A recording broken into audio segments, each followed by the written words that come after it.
जय श्री राधे कृष्ण। आप सभी का आपके अपने YouTube channel BK Mishra present में बहुत बहुत स्वागत है। आइए आज आप सब जानेंगे वर्ष 2023 मार्गशीर्ष मास कृष्ण पक्ष में पड़ने वाली उत्पन्ना एकादशी व्रत के शुभ मुहूर्त के बारे में, पारण समय के बारे में, व्रत पूजा महत्व नियमों के बारे में, इस दिन भगवान को विशेष करके किस वस्तु का भोग लगाए, इस दिन क्या करे ना करे। तो आइए जानते हैं इन सबों के बारे में। संपूर्ण जानकारियां की प्राप्ति के लिए वीडियो को अंत तक जरूर देखें। आप सभी भक्तों को उत्पन्ना एकादशी व्रत की ढेर सारी शुभकामनाएं। आप सभी के जीवन में लक्ष्मी नारायण की कृपा से आप सभी को सभी प्रकार के सुख और समृद्धि की प्राप्ति हो। इसी प्रकार से ज्ञानवर्धक जानकारियां प्राप्त करते रहने के लिए चैनल पे अगर आप नए हैं तो चैनल को लाल बटन दबा करके सब्सक्राइब करें, साथ में बेल आइकन घंटी को दबाएं ताकि वीडियो का नोटिफिकेशन आपको समय से मिलता रहे। कमेंट में ओम नमो भगवते वासुदेवाय जरूर लिखें। तो आइए जानते हैं उत्पन्ना एकादशी व्रत के संपूर्ण व्रत पूजा महत्व, शुभ मुहूर्त, पारण समय के बारे में। मार्गशीर्ष यानी कि अग्रहण मास के कृष्ण पक्ष में पड़ने वाली एकादशी को इसे उत्पन्ना एकादशी कहा जाता है। इस दिन से ही एकादशी व्रत की शुरुआत मानी जाती है। भगवान विष्णु के शरीर से एक दिव्य देवी प्रकट हुई थी जिनका नाम एकादशी हुआ, और यही उत्पन्ना एकादशी से एकादशी व्रत की शुरुआत मानी जाती है। जो भी भक्त सच्ची श्रद्धा के साथ, नियम और निष्ठा के साथ उत्पन्ना एकादशी का व्रत करते हैं, इस दिन भगवान विष्णु, माता लक्ष्मी, माता एकादशी का पूजन करते हैं, तो यह सभी प्रकार के पापों को नष्ट करने वाली है। एकादशी का व्रत जो कि भगवान विष्णु, भगवान श्री कृष्ण को अति प्रिय होता है। प्रत्येक माह के कृष्ण पक्ष और शुक्ल पक्ष की एकादशी तिथि के दिन एकादशी का व्रत किया जाता है। हर व्रत का अपना अपना विशेष महत्व माना गया है। इसी प्रकार से मार्गशीर्ष मास कृष्ण पक्ष की उत्पन्ना एकादशी का अपना विशेष महत्व माना गया है। जो भी भक्त एकादशी का व्रत करते हैं उनको जो पुण्य फल मिलता है वह शुद्ध तीर्थ में स्नान कर भगवान का दर्शन करने का पुण्य फल इसके 16वें अंश के समान भी नहीं होता है। व्यतिपात युग में संक्रांति में सूर्य एवं चंद्र ग्रहण के समय में कुरुक्षेत्र में स्नान करने का जो फल होता है वह सब एकादशी व्रत करने वाले को अनायास ही प्राप्त हो जाता है। अथवा अश्वमेध यज्ञ करने से 100 गुना अधिक पुण्य फल प्राप्त होता है। 1000 तपस्वियों को 7000 वर्ष भोजन कराने का धर्म पुण्य प्राप्त होता है। वेद, वेदांग तथा पुराण एवं सहस्त्र गोदान का जो फल प्राप्त होता है 10 ब्राह्मणों के भोजन कराने के पुण्य फल से 10 गुना अधिक पुण्य फल एक ब्रह्मचारी को भोजन कराने में होता है, और 1000 गुना अधिक कन्या एवं भूमिदान के देने से होता है, और इससे 10 गुना अधिक पुण्य भूखे को खिलाने से होता है। अन्नदान करना अत्यंत ही महान एवं अनुपम पुण्य है। इसके प्रभाव से देव और पितर गण दोनों ही संतुष्ट हो जाते हैं, और इसका संपूर्ण महात्म्य देवताओं को भी दुर्लभ है। नित्य व्रत करने का आधा फल एक मूल व्रत में होता है। तीर्थ करना तभी तक महत्व का है, दान एवं नियम तभी तक पुण्यप्रद है जब तक एकादशी का व्रत न किया गया हो। शंख द्वारा जल पीना वर्जित है, मछली एवं मांस का खाना भी वर्जित है। 1000 यज्ञ भी एकादशी की बराबरी नहीं कर सकते। इस प्रकार से जो भी सच्ची श्रद्धा के साथ, नियमों के साथ एकादशी का व्रत करते हैं, व्रत में नियमों का पालन करते हैं, तो इस व्रत के प्रभाव से उनके सभी प्रकार के पापों का नाश होता है, और जब व्यक्ति के पाप और ताप नष्ट होते हैं तभी उनके पुण्यों का उदय हो पाता है। उसके बाद ही सांसारिक सुखों की प्राप्ति हो पाती है। तो आइए जानते हैं मार्गशीर्ष मास उत्पन्ना एकादशी व्रत के शुभ मुहूर्त के बारे में। इस बार एकादशी को लेकर के अलग अलग पंचांगों का जो कि अलग अलग व्रत के बारे में बतलाया गया है। तो आप जानेंगे आज सनातन पंचांग और वाराणसी ऋषिकेश पंचांग के अनुसार जो एकादशी व्रत के लिए समय बतलाया गया है उसके अनुसार आप व्रत को धारण करें। एकादशी तिथि प्रारंभ समय 8 दिसंबर 2023 दिन शुक्रवार सुबह 5:08। यह समय सनातन पंचांग के अनुसार है, और वाराणसी ऋषिकेश पंचांग के अनुसार एकादशी तिथि की शुरुआत जो कि 8 दिसंबर को तड़के जो कि 2:51 से एकादशी तिथि शुरू है और एकादशी तिथि की समाप्ति 9 दिसंबर 2023 दिन शनिवार सुबह 6:32। यह समय सनातन पंचांग के अनुसार है और वाराणसी ऋषिकेश पंचांग के अनुसार 9 दिसंबर 2023 की सुबह जो कि 4:17 पे एकादशी तिथि की समाप्ति है और द्वादशी तिथि की जो समाप्ति है वह 10 दिसंबर 2023 दिन रविवार सुबह 7:14। यह समय सनातन पंचांग के अनुसार है और वाराणसी ऋषिकेश पंचांग के अनुसार द्वादशी तिथि समाप्त 10 दिसंबर 2023 जो कि सुबह 5:16 पे है। तो जो भी वाराणसी ऋषिकेश पंचांग को मानने वाले हैं इसके अनुसार अगर आप व्रत धारण करते हैं तो गृहस्थों के लिए या वैष्णवों के लिए दोनों के लिए एक ही दिन जो कि 8 दिसंबर को व्रत बतलाया गया है, व्रत सर्वेशाम बतलाया गया है।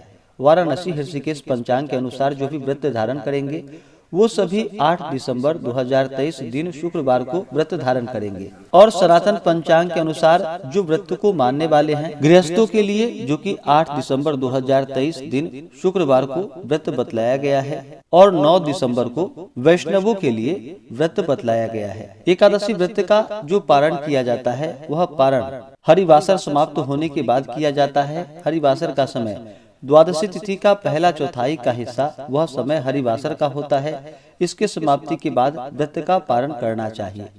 तो जो भी 8 दिसंबर को व्रत धारण करेंगे वो सभी 9 दिसंबर को व्रत का पारण यानी कि शनिवार के दिन दोपहर 1:15 से दोपहर 3:20 तक व्रत का पारण किया जाएगा। और जो भी सनातन पंचांग के अनुसार 9 दिसंबर को व्रत धारण करते हैं तो 10 दिसंबर को इस व्रत का पारण किया जाएगा। पारण का समय सुबह 7 बजे से लेकर के सुबह 7:14 तक व्रत का पारण जो कि 10 दिसंबर को किया जाएगा। अगर आप वाराणसी पंचांग के अनुसार मानते हैं तो आप 8 दिसंबर को ही गृहस्थ या वैष्णव लोग जो भी आप इसी दिन सभी व्रत को धारण करेंगे, नहीं तो आप सनातन पंचांग के अनुसार व्रत को करते हैं तो 8 दिसंबर को गृहस्थों के लिए और 9 दिसंबर को वैष्णवों के लिए व्रत धारण करेंगे। इस व्रत का पारण जो कि गोमूत्रेण पारणम यानी कि गौमूत्र से व्रत का पारण है, यह संभव ना हो तो आप तुलसी दल, जल या फल से व्रत का पारण करें। 8 दिसंबर को जो सूर्योदय का समय है वह समय सुबह 6:31 और सूर्यास्त शाम 5:08।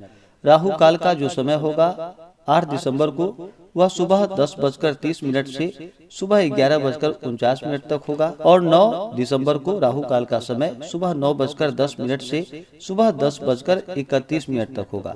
राहु काल समय के दौरान कोई भी शुभ कार्य या नया कार्य नहीं करना चाहिए, पूजन आदि का कार्य नहीं करना चाहिए, इस बात का ध्यान रखें। 8 दिसंबर को ब्रह्म मुहूर्त का समय जो होगा वह समय सुबह 4:51 से सुबह 5:43 तक होगा। योग जो कि सौभाग्य योग रात्रि 12:05 तक होगा। उसके बाद शोभन योग नक्षत्र जो कि हस्त नक्षत्र सुबह 8:54 तक होगा। उसके बाद चित्रा नक्षत्र 9 दिसंबर को द्विपुष्कर योग बन रहा है जो कि सुबह 6:35 से सुबह 10:43 तक होगा। सर्वार सिद्धि योग भी बन रहा है जो कि सुबह 10:43 से अगले दिन सुबह 6:35 तक होगा। तो जो भी उत्पन्ना एकादशी का व्रत करने वाले हैं उन्हें चाहिए इस व्रत के लिए जो कि 10वीं के दिन से ही व्रत में नियमों का पालन करना चाहिए। 10वीं तिथि के दिन सूर्यास्त होने से पहले ही भोजन ग्रहण कर लेनी चाहिए। भोजन में जो कि शुद्ध और सात्विक आहार ग्रहण करनी चाहिए। सूर्यास्त के बाद अपने दांतों को अच्छे तरह से साफ कर लेनी चाहिए। इसके बाद भोजन ग्रहण नहीं करना चाहिए। और दूसरे दिन यानी कि एकादशी की सुबह ब्रह्म मुहूर्त में उठ करके नित्य क्रियाओं से निवृत्त होकर के इस दिन सर्वप्रथम मृतिका स्नान करनी चाहिए, अर्थात मिट्टी का चंदन इन मंत्रों के द्वारा लगानी चाहिए। अश्व क्रांते रथ क्रांते विष्णु क्रांते वसुंधरे उदधृतासी वराहिर्णा कृष्णेन शतबाहुना मृतिके हर मे पापम जन्मया पूर्व संचितम त्वया हतेन पापेन गच्छामि परमाम गतिम। इस प्रकार से मिट्टी लगा करके तत्पश्चात उसके बाद जो कि स्नान करनी चाहिए। स्नान में आप गंगा नदी में तीर्थों में स्नान कर सकते हैं। वहाँ पे संभव ना हो पाए तो आप घर के नहाने के पानी में ही थोड़ा सा गंगाजल मिला करके स्नान करें। शुद्ध वस्त्र धारण करके भगवान सूर्य देव को अर्घ्य प्रदान करनी चाहिए और फिर व्रत का संकल्प लेना चाहिए। भगवान विष्णु से प्रार्थना करनी चाहिए कि हे भगवान विष्णु, हे माता लक्ष्मी, हे एकादशी माता, आज मैं उत्पन्ना एकादशी का व्रत करने जा रहा हूँ या करने जा रही हूँ।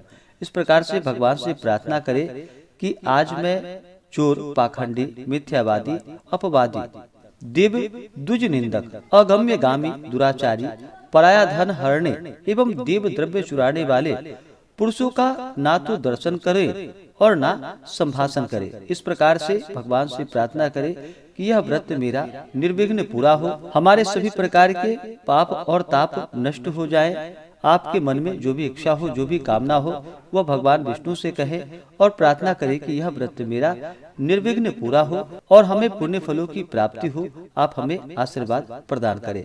इस प्रकार एकादशी के दिन भगवान से प्रार्थना करें और एकादशी तिथि के दिन, जो कि दिन और रात्रि उपवास रहते हुए भगवान का सुबह और शाम के वक्त पूरे विधि विधान के साथ भगवान विष्णु का, माता लक्ष्मी का, एकादशी माता का पूरे विधि विधान के साथ पूजन करना चाहिए। और इस दिन जल, पुष्प, धूप, दीप आदि से पूजन करके नैवेद्य आदि अर्पित करनी चाहिए। विशेष प्रकार से भगवान विष्णु को, भगवान श्री कृष्ण को, जो कि तुलसी दल अर्पित करनी चाहिए। इस दिन भोग में खास करके भगवान को, जो कि पंचामृत से स्नान करा करके गुड़ एवं बादाम से युक्त पदार्थों का अवश्य ही भगवान को भोग लगाना चाहिए और उसे प्रसाद के रूप में ग्रहण भी करना चाहिए। तो यह अनंत फल दायी माना गया है। इस प्रकार से पूजन करके एकादशी की रात्रि जहाँ तक हो सके नृत्य गीत आदि करके रात्रि में जागरण करनी चाहिए और द्वादशी की सुबह उठ करके स्नान करके शुद्ध वस्त्र धारण करके भगवान का पूजन और आरती करके ब्राह्मणों को भोजन करवानी चाहिए, ब्राह्मणों को दान और दक्षिणा देनी चाहिए।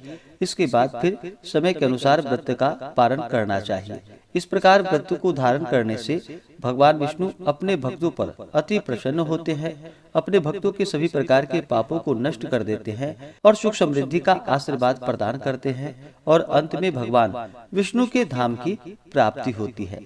तो आशा करता हूँ कि यह जानकारी आपको अच्छा लगा हो।